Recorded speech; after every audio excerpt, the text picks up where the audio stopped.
You can fail at what you don't want. What if you stopped apologizing for who you are and you started to live the life that you were meant to live? Most people spend their lives trying to please everyone. Meanwhile, their dreams sit on a shelf collecting dust. Today, I'm going to show you how to stop dimming your light and start living life unapologetically. Because the world doesn't need another copy. It needs you. Every time you shrink yourself to make others comfortable, you pay for it with your own peace.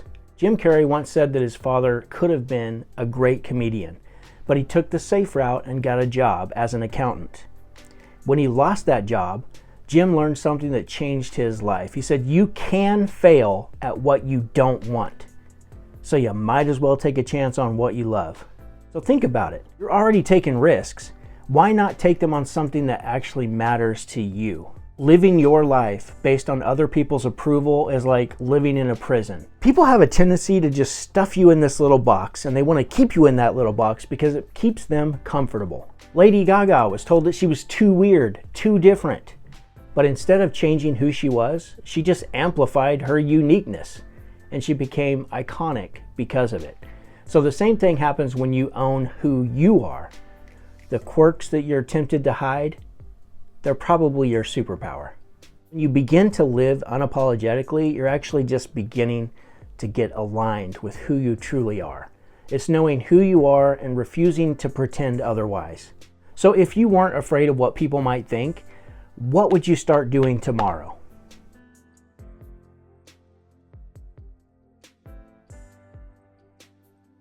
Have you ever heard of crabs in a bucket? If one crab tries to climb out, the others try to pull it back down. Well, people do the same thing. So when you start to grow, others might try to pull you back. It's not because they hate you, it's not because they have it out for you, but because your courage reminds them of what they're not doing. So you have to make a decision, you have to decide. Is it more important to be liked or be free? And there's going to be some rejection. Rejection is the price of freedom, but the reward is peace. And I believe everybody deserves peace in their life.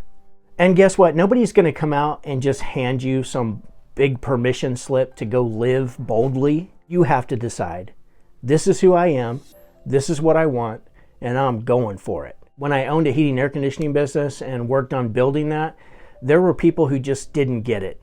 Some thought I was crazy, and others thought I was just arrogant. But I knew that I couldn't build the business that I needed to build by playing small. So the moment you stop waiting for permission, that's when you start creating actual momentum. So if you need to take better care of yourself, it isn't selfish, it's sacred. Just like they say on airplanes, you have to put your oxygen mask on first, because you cannot pour into others from an empty cup. And when you live your truth, you don't just free yourself. You actually show other people that it's possible for them too. The moment that you decide to stop apologizing for who you are is the moment that you take your power back. You become magnetic, focused, and alive. When you stop apologizing, you stop attracting people who need you to be less, and you start attracting people who want to see you at your best. So live boldly, live intentionally, and live unapologetically. Create your own moments, because moments make legends. You ready to create a moment? Be sure to join us on the Moment Breakthrough Experience live event happening November 8th. Check out the description for the link. It's free to register. We're going to help you get clarity and alignment by setting some crystal clear goals that you can focus on in 2026. I'll see you on the next one, legend.